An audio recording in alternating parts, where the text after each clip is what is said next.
Sophia the cat, you saw that? Yeah, I was bummed because I got here like 30 minutes later, so I didn't get to meet her. I saw the pictures. I like to think our adversaries are like, all right, we can put a camera on a cat or something.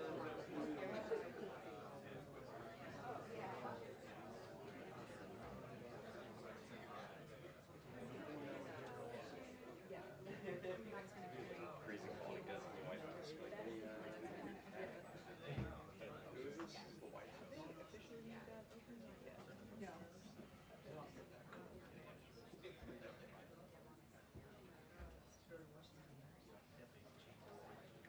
I've got to renew my fucking alarm. I'll bring it back.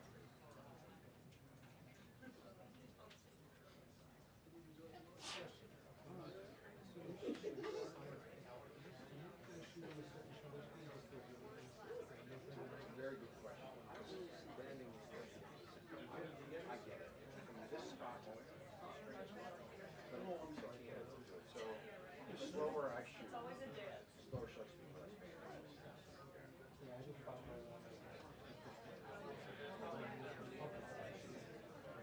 I don't know why it's on this angle. Hopefully by this US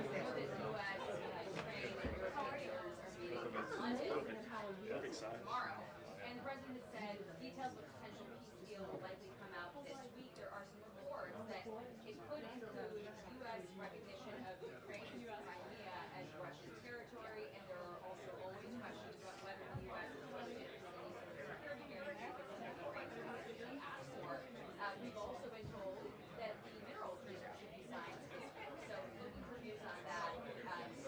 Fighting resumed after this ceasefire that was announced. President Zelensky said that while there were no air raids and there were some sections of the front lines that remained quiet on the religious holiday, says the sign saying that Russia can abide by these terms when it so chooses. So we will watch the details on that. There are also going to be a lot of concerns about Defense Secretary Karoline Leavitt leadership of the Pentagon after news of this second signal chat emerged, in which he reportedly took information off of the system that is specifically for classified and sensitive information, and reportedly shared those details on his personal phone in a chat that included his wife and his lawyer. Hegseth has called this a smear from hoax press who want to sabotage the president's agenda. And yesterday the president did express a lot of confidence in Secretary Hegseth. He said, ask the Houthis how he's doing, and touted the highest recruitment numbers in years. But there are some in the president's party who don't see it that way. You can count Congressman John Bacon among them, who want to get some answers and are looking to this briefing to answer them whether there is any question in the president's mind of accessibility to the department. So lots of questions on both those topics. I just like having our forces. So fun. Oh my god. It was so physical. Like, as the Knicks started to come back, it got like so physical. Trash talking. It was crazy. I know where my guy is. I loved it. And I haven't been to that many basketball games. It was so fun. You love the trash talking. I loved it. I mean, you're sitting right there by the fans, so you kind of cheer for them though. Like you're sitting with their fans and their coaches. And you kind of like right here.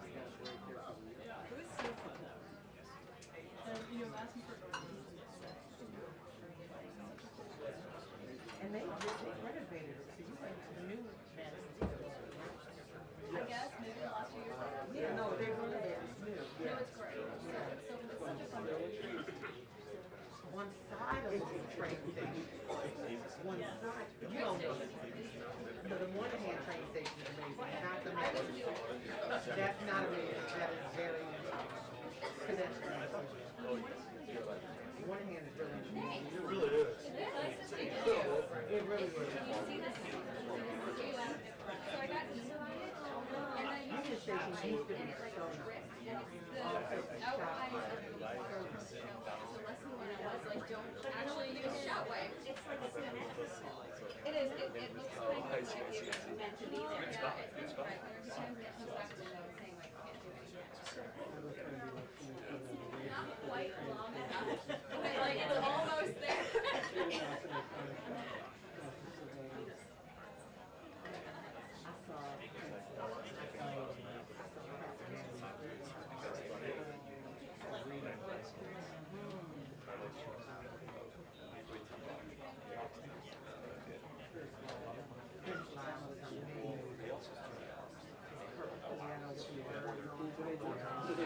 I didn't.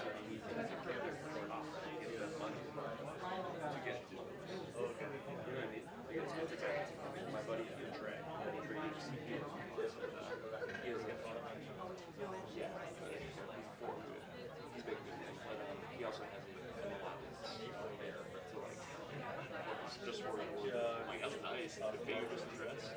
It's like probably like $1,000 or something. Like 12 grand here, so you don't have to.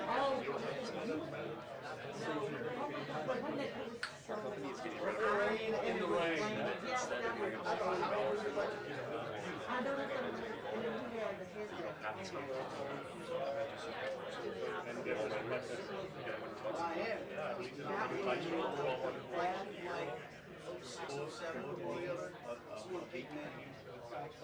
They'll take a 2% raise, 1% raise.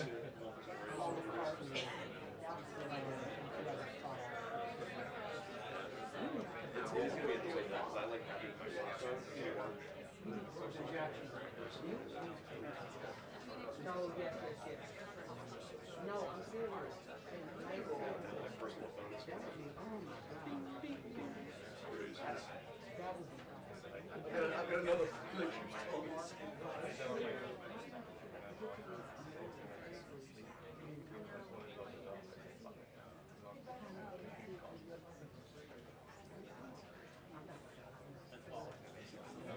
My new favorite ones is I put it on for this just so but at nighttime That's true. sometimes it's a little Now we're talking. That's what I'm saying. You can still, customize it to your family, you can still log it. right, you can like pick people that can override it. Yeah. Sorry Dad, sorry Mom.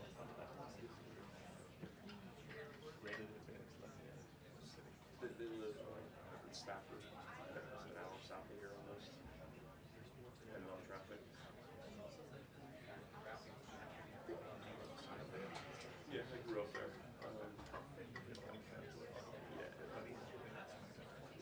A lot of people go places, some people stay. They go crazy. Or they have a job there. Any kind of staff. That's right, Kevin. You go to Applebee's. You can see that from there. Yeah, if you hold it closer, I can also. I think I like the city. I like the city. But Arlington, so there's less crime. Yeah. I'm in Falls Church.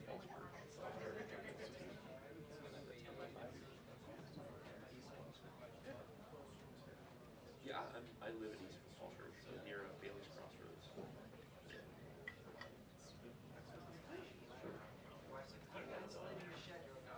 lot of Ethiopian places, big community there, Ethiopian. Food's good. But there's no metro. No metro. It's like in a metro. Silver Line goes through like Clarendon, like towards Reston. What do you want to do?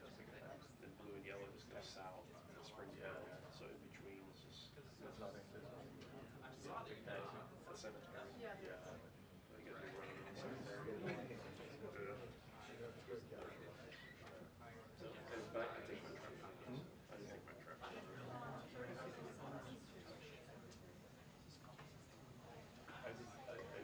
moved from there. I was having a hard time about Bailey's Crossroads here. when I lived in East Boston. So the people coming from East Boston. One day I was New Jersey. I finished on one. Started driving around. I took the 3 hours to get to the airport. There was no problem. I was asleep on my side. That's brutal, dude. Yeah. Look at us trying to. Yeah. Yeah, Markman's annoying right now. Yeah. Now when I live in Dude, I slept at my office the other day to grab one piece of equipment real quick. Go back to my home. I went upstairs, looked out the window, and checked it. It's almost like he was waiting for me to leave or something. I went ahead. I talked to him. Just grab my gear. So you're in a loading zone. I'm like, I'm grabbing my gear.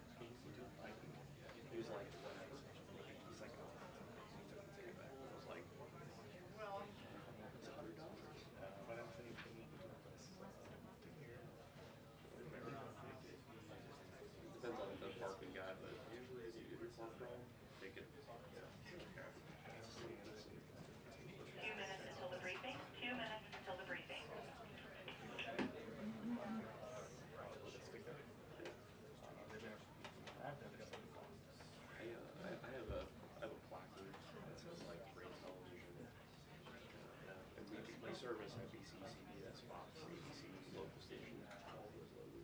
Put it on my phone.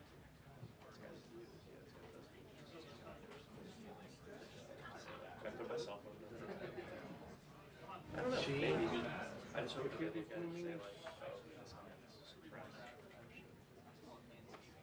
And when I park by the monument, Correctamente. I park by the monument sometimes for like. Única. Thank you. 2 minutes. Thank you, Marky. Thank you. Bye.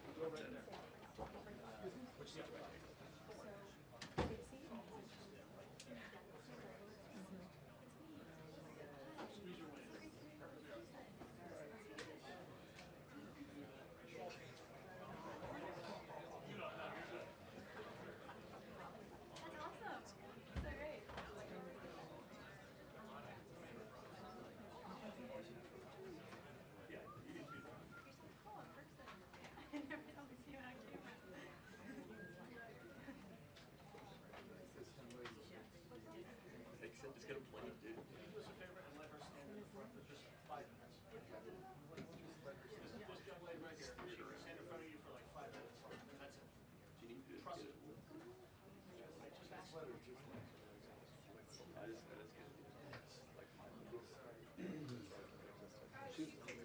She's retiring. She's retiring.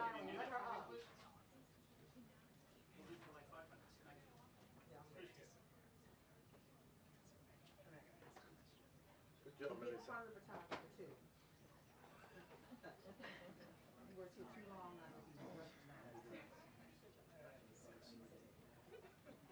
Melissa. Melissa. Go, Melissa.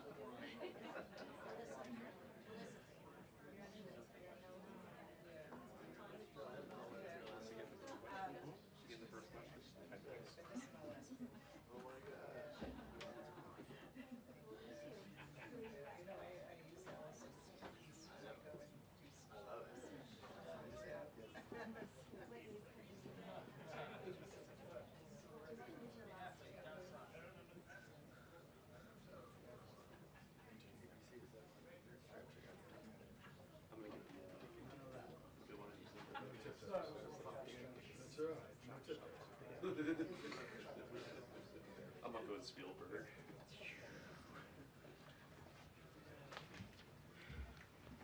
Good afternoon, everybody. Good to see you all. The thoughts and prayers of the entire White House remain with all of the Catholics around the world who are mourning the death of Pope Francis. Pope Francis touched millions of lives and dedicated his life to serving the Catholic Church.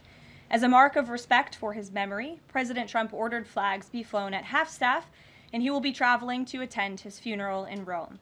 The president will depart from Washington on Friday morning and return to the United States on Saturday evening following the funeral service. I can also confirm the dates of the president's trip to the Middle East. He will travel to Saudi Arabia, Qatar, and the United Arab Emirates from May 13th until May 16th. And on Thursday of this week, President Trump will welcome Norwegian Prime Minister at the White House for a working visit. The two leaders will discuss trade and regional security. This will be the 13th head of state visit of President Trump's term already. At the border, President Trump continues to deliver on his promise to make America safe again. The Wall Street Journal captured the Trump effect in a recent article. Border crossings grind to a halt as Trump's tough policies take hold. U.S. Customs and Border Protection recorded its lowest southwest border crossings in history in March, and we're seeing the same successes at our northern border.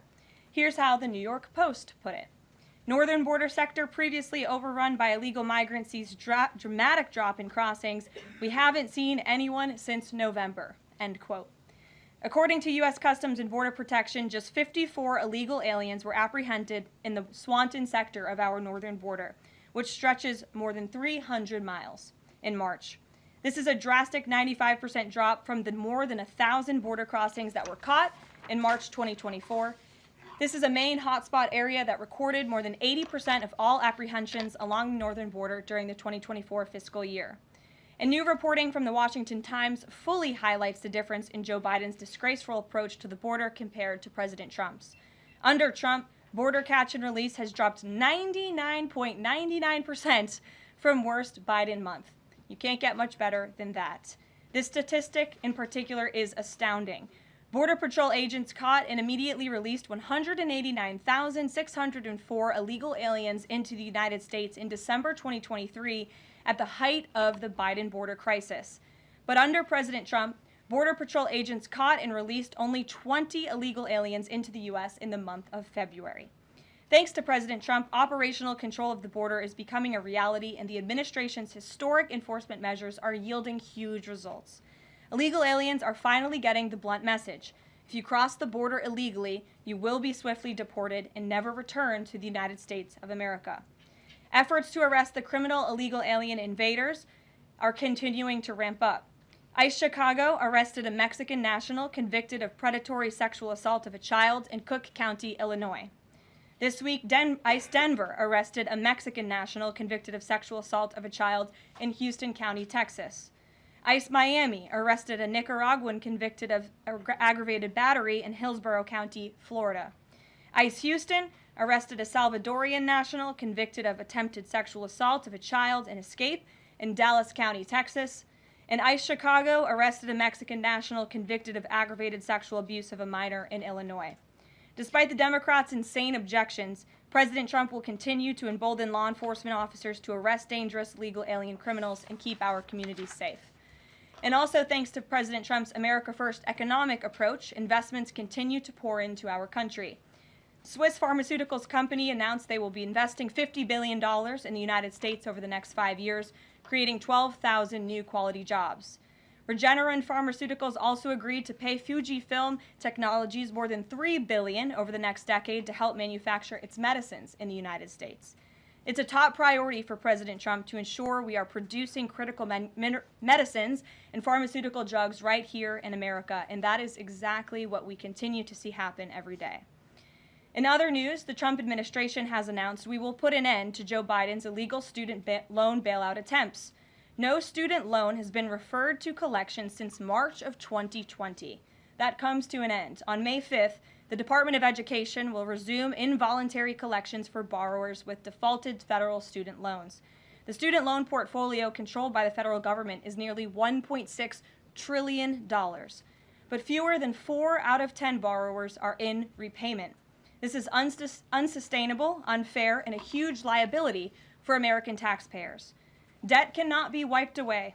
It just ends up getting transferred to others. So why should Americans who didn't go to college or went to college and responsibly paid back their loans pay for the student loans of other Americans? The Trump administration will never force taxpayers to pay student loan debts that don't belong to them. Student loan borrowers need clarity, and we're finally giving it to them. Borrowers will now be clearly expected to repay their loans, and those who default on their loan obligations will face involuntary collections. The government can and will collect defaulted federal student loan debt by withholding money from borrowers, tax refunds, federal pensions, and even their wages. America is $36 trillion in debt. We must get our fiscal house in order and restore common sense to our country. If you take out a loan, you have to pay it back. It's very simple. President Trump will not kick the can down the road anymore. Before we open it up to questions today, I want to commend our pool photographer who is in the room with us today. ABC News photojournalist Melissa Young is retiring after 44 incredible years on the job, covering here at the White House.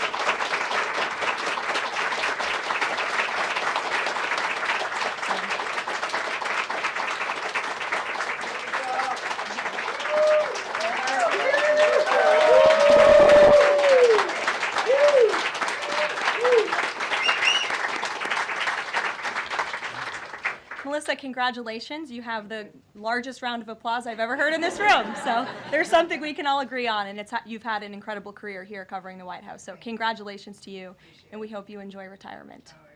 I'm sure you will. And everybody else in the room will be very jealous of you as you're enjoying your rest. All right, let's get to it. We have an individual in our new media seat today. His name is Tim Pool. He's a political commentator and a media entrepreneur with millions of followers, a very big platform. currently hosts Timcast IRL, a daily news and discussions show, and The Culture War, a weekly podcast exploring cultural and political issues.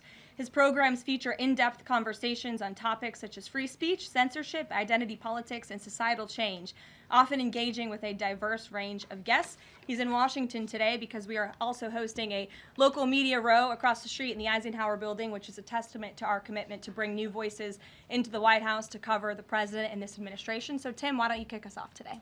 Yes, many of the news organizations that are represented in this room have marched in lockstep on false narratives, such as the Very Fine People hoax, the Covington smear, and now what's being called the Maryland Man hoax, where an MS-13 gang member adjudicated by 2 different judges, I believe, is just simply being referred to as a Maryland Man over and over again.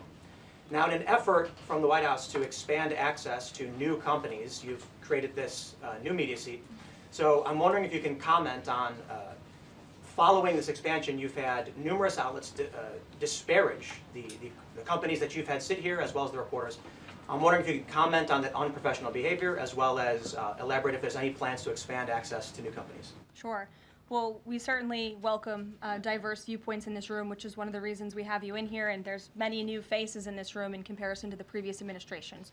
We want to welcome all viewpoints into this room. We welcome unbiased journalists who really care about the truth and the facts and the accuracy, and you rightfully pointed out the Maryland Man story, which I, from this podium, when The Atlantic published it, on that very first day, I came to this podium and said, this is wrong. The press in this room have this story wrong, and we have seen more and more evidence come to the table that we have had all along. We were always right. The president was always on the right side of this issue to deport this illegal criminal from our community. And it is despicable to see the media continue to refer to this individual as someone who is just a peaceful man living his life in Maryland. This was and always has been an illegal criminal, an MS-13 gang member, and a designated foreign terrorist. And the administration maintains our position to deport these individuals from our community. So thank you for being here, Tim. It's great to see you. Thank you. Dasha, why don't you kick us off? Thank you, Caroline. You're welcome. I really appreciate it. I have 2 questions, one on the Pentagon and another on the economy. You said on Fox News that the entire Pentagon is working against Secretary Hegseth, but the people who were fired were Hegseth's own guys. So how do you square that, and what do you say to concerns that that's bad management? They were Pentagon employees who leaked against their boss to news agencies in this room. And it's been clear since day one from this administration that we are not going to tolerate individuals who leak to the mainstream media, particularly when it comes to sensitive information. And the Secretary of Defense is doing a tremendous job, and he is bringing monumental change to the Pentagon. And there's a lot of people in this city who reject monumental change, and I think, frankly, that's why we've seen a smear campaign against the Secretary of Defense since the moment that President Trump announced his nomination before the United States Senate. Let me reiterate, the president stands strongly behind Secretary Hegseth in the change that he is bringing to the Pentagon, and the results that he's achieved thus far speak for themselves. Is there an FBI investigation into the leaks? The secretary said that these people would be prosecuted, so is the FBI investigating? You'd have to ask the FBI, you have to ask the Department of Justice on what they plan to do, but certainly we take leaks with the utmost seriously across this administration. You've seen people fired from the Department of Homeland Security. The president has made it clear it's an unacceptable behavior. On the economy, Caroline, Peter Navarro said that it's perfectly possible to do 90 deals in 90 days. We haven't seen one just yet. How soon might we see a deal, and what evidence can you share that progress is being made in these trade negotiations? Sure. Well, I spoke to our entire trade team this morning. There is a lot of progress being made. We now have 18 proposals on paper that have been brought to the trade team. Again, these are proposals on paper that countries have proposed to the Trump administration and to our government. You have Secretary Bessent, Secretary Lutnick, Ambassador Greer, NEC Director Hassett, and Peter Navarro, the entire trade team, meeting with 34 countries this week alone. We are moving at Trump speed to ensure these deals are made on behalf of the American worker and the American people. And just yesterday, it seemed to get a little bit lost in the news, and I think it's a disservice to the American public that it did. The Vice President announced announced terms of reference for a trade deal with India. That is a big deal. We know when we look at the numbers, the monetary trade barriers and the non-monetary trade barriers from India, they have been ripping off the United States and American workers for a very long time. So the fact that the Vice President with Prime Minister Modi on that trip in India announced these terms of reference, which is essentially a framework to move the ball forward to sign a good trade deal between our two nations, is great progress, and it speaks to the work ethic and the real labor that's being put into this effort by the President's trade team. Sure. Go ahead. Does the proposals that you talk about, is that enough to extend the pauses on these reciprocal tariffs, or does the President need to see, these deals inked and signed to offer any sort of additional extension beyond the 90 days? Well, look, ask me in July when the deadline hits. I know I'll be answering those questions from all of you in this room. There's a lot of time left, and the President's trade team is working, again, at Trump speed as quickly as they can to ensure that these deals can be made. Are any of those conversations yet with China happening? I actually do have something to share on that. I asked the President about this before coming out here, and he wanted me to share with all of you that we're doing very well in respect to a potential trade deal with China. As I mentioned, there have now been 18 proposals in more than 100 countries around the world who are wanting to make a deal with the United States of America, and the President and the administration are setting the stage for a deal with China. So we feel everyone involved wants to see a trade deal happen, and the ball is moving in the right direction. Sure. Setting the stage for a deal with China, what does that mean? Has the President spoken directly with Xi yet? I don't have anything to read out on a direct talk between the President and President Xi, but we will continue to keep you updated. And Secretary Bessent reportedly today told investors that this trade standoff with China he expects will be de-escalating soon because, as he described it, reportedly the situation is unsustainable. Is the President considering taking steps to de-escalate the situation with China? Again, I just read you words directly from the President of the United States. Those are moments ago. That's where his head is at right now. Caroline. Sure. Caroline, I had two questions, one on immigration and one on China. First on immigration.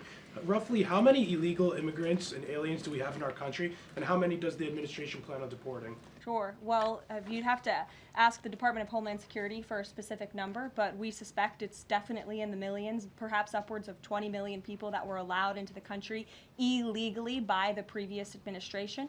And the President and his team are focused on deporting as many as we possibly can, and they are moving as quickly as possible. The President's team has made it clear we need more funding from Congress to do more. We need more ICE agents out on the ground doing this very important work.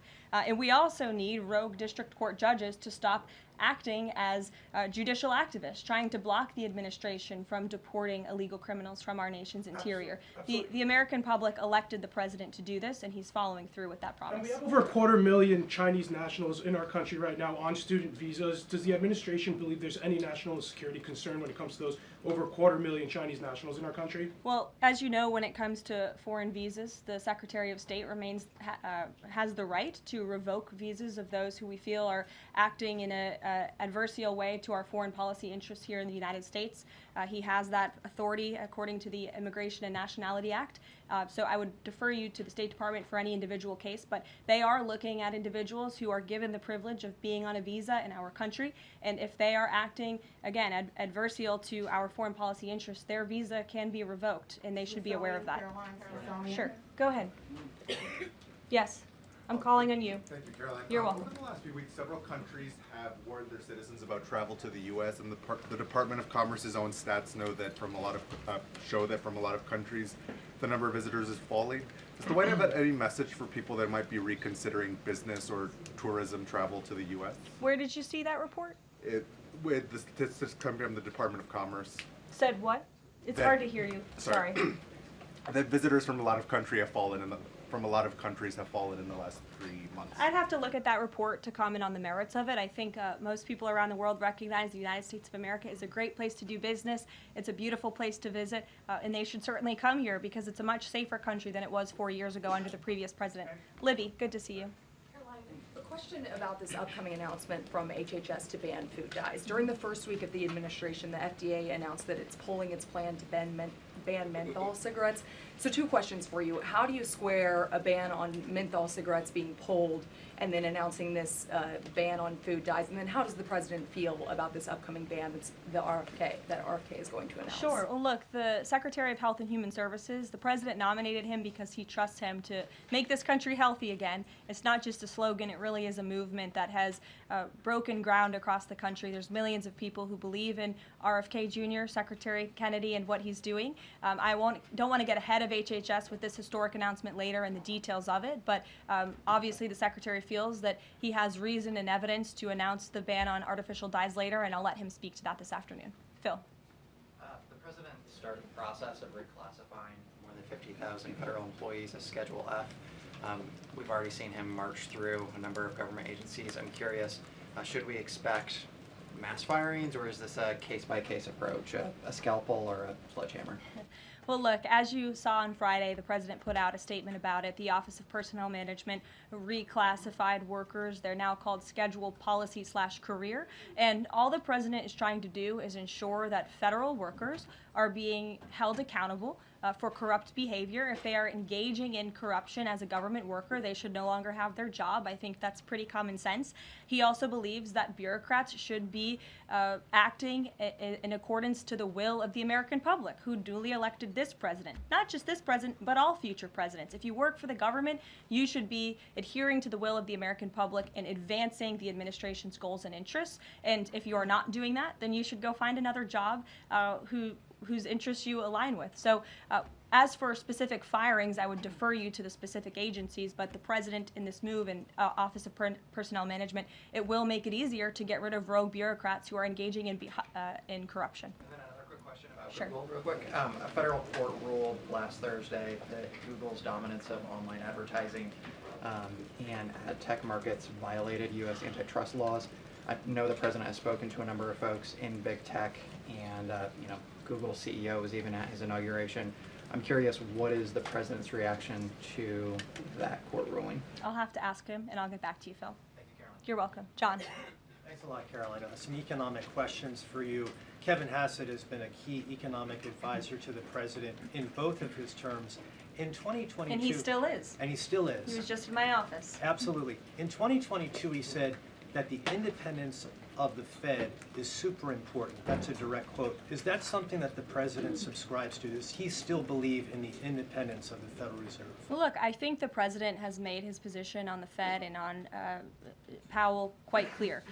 The president believes that they have been making moves and taking action in the name of politics rather in the name of what's right for the American economy. The president has the right to express his displeasure with the Fed, and he has the right to say he believes interest rates should be lower. He believes Americans should be able to borrow money cheaper than they currently are right now. And I also spoke to Kevin Hassett about the Fed as well, and he has called into question the Fed's independence and whether they are actually doing things, again, out of the best interest of the economy, or are they doing it for partisan reasons. The president wants to see interest rates lower. He has made that quite clear. We've also seen, if I may, I'm sorry, one more, Caroline, just about, I said 2 economic questions, about the dollar. We've seen the dollar at multi-year lows versus the euro and other currencies around the world. Is it the administration's policy for a strong dollar?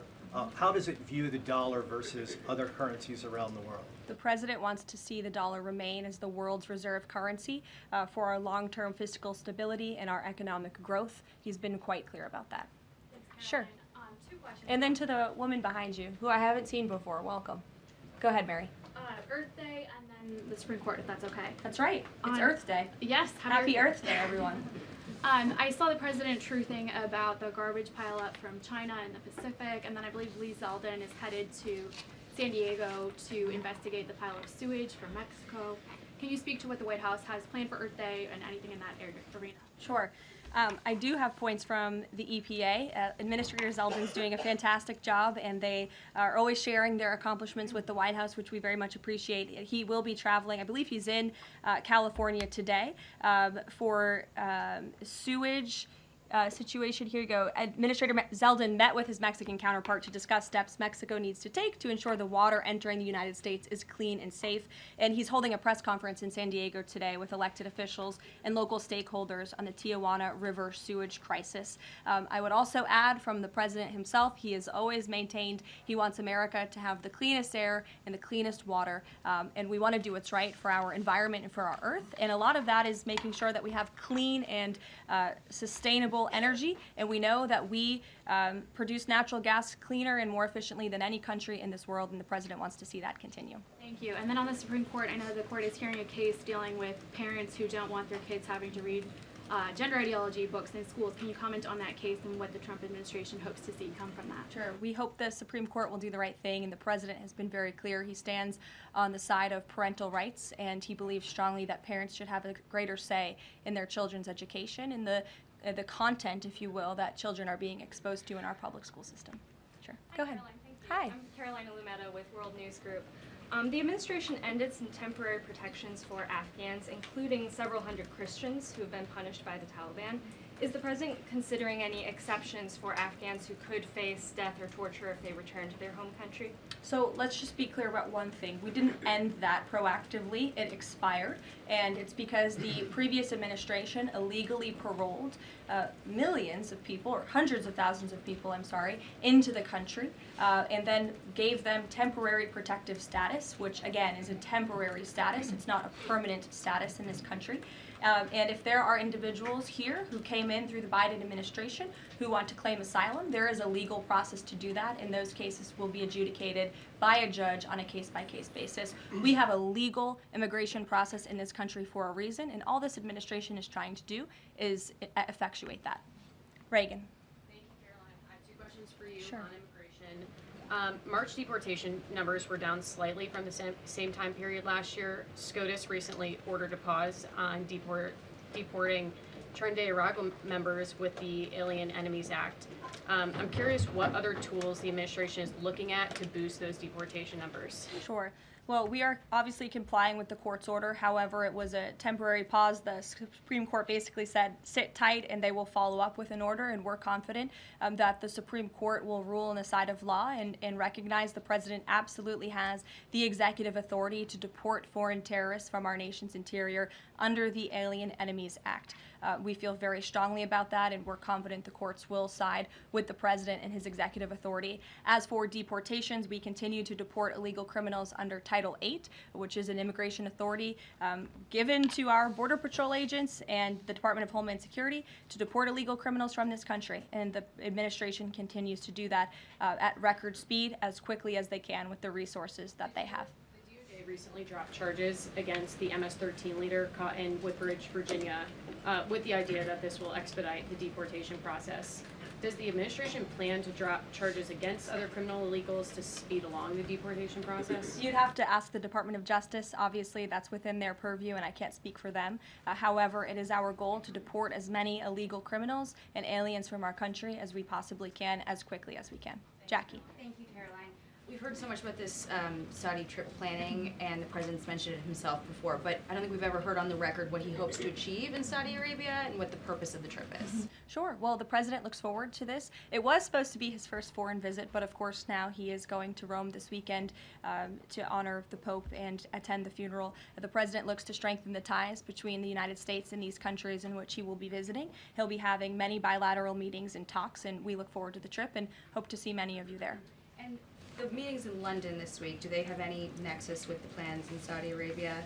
I can't speak to that. However, I do have an update on meetings when it comes to the Russia-Ukraine war. I was just in the Oval Office with the President, Steve Witkoff, and they wanted everybody to know that the negotiations continue. We feel, again, we're hopefully moving in the right direction, and the Special Envoy, Steve Witkoff, will be heading to Russia again later this week to continue talks with Vladimir Putin. Is that why Rubio is not heading to London? Is he accompanying Witkoff to Moscow? I can't speak for the Secretary of State's travel schedule. I'd defer you to the Department of State. And then more broadly, just about the peace agreement, the talks that are ongoing. Secretary Rubio had said that if things don't go the right way, that the U.S. might need to take a step back. What does stepping back look like? Is that a step back from brokering peace, or would that imply a broader withdrawal from U.S. support for Ukraine and the war? Look, I think it would be unwise for me to broadcast that from this podium. Ultimately, that's a decision for the president to make, but he's made it very clear he wants to see peace, he wants to see this war end, and he wants to stop the killing on both sides of this war, and he's been very clear about that for quite some time, and he has grown frustrated with both sides of this war, and he's made that very known. Brian. Thank you, Caroline. Last week, the president talked about nonprofit groups, specifically taking on crew, and he hinted that there could be further actions taken against nonprofits. Does the White House have any plans for any sort of actions against NGOs, nonprofits, or other similar groups? Is any of that coming up? Is that being worked on at this time? I'll have to check in with our policy team and get back to you. Sure. Thank you, Caroline. Travis Gilmore with the Epoch Times. Are some colleges using taxpayer funds to further political agendas? And what is the administration's response to Harvard's lawsuit? Sure. Well, the president has made it quite clear that it's Harvard who has put themselves in the position to lose their own funding by not obeying federal law. And we expect all colleges and universities who are receiving taxpayer funds to abide by federal law. It's quite simple. And the president made it clear he's not going to tolerate violations of federal law. He's not going to tolerate illegal harassment and violence towards Jewish American students or students of any faith on our campuses across the country. And so we will be responding to the lawsuit in court. And again, it's quite simple. If you want federal dollars, obey federal law. And just to quickly follow up on China, any response to reports that China is targeting U.S. trade allies with potential retaliatory measures for supporting U.S. agendas? I think the numbers and the sheer number of countries that have reached out to the United States and reached out to this administration to cut good trade deals speak for themselves. The entire world knows that they need the United States of America and they want to do business here, and so we'll stay focused on cutting good trade deals on behalf of the American worker. Stephanie. Thank you, Caroline. Can you give us any additional details from the president's call with Netanyahu today?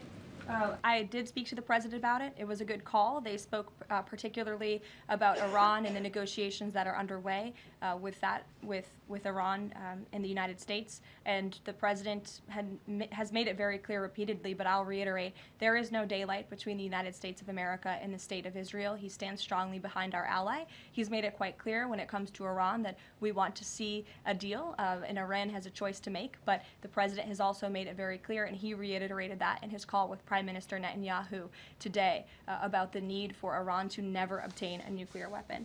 I do have one more bit of news that I would like to share with all of you. Just give me 1 second to find it. And it's in regards to the terrorist attack that took place in India earlier today. The president has been briefed by the National Security Advisor, and he's being kept up to speed as more facts are learned. What we know already is dozens were killed and even more were injured in a brutal terrorist attack in a popular tourist location in South Kashmir.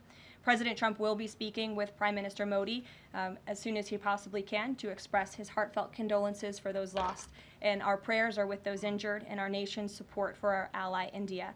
These types of horrific events by terrorists are why those of us who work for peace and stability in the world continue our mission. So we'll give you a readout of that call later this afternoon. There's a lot of work to be had. You may hear from the president later this afternoon as well, and we'll see you all later. Thank you. Were any Americans among those dual American citizens? We'll keep you posted.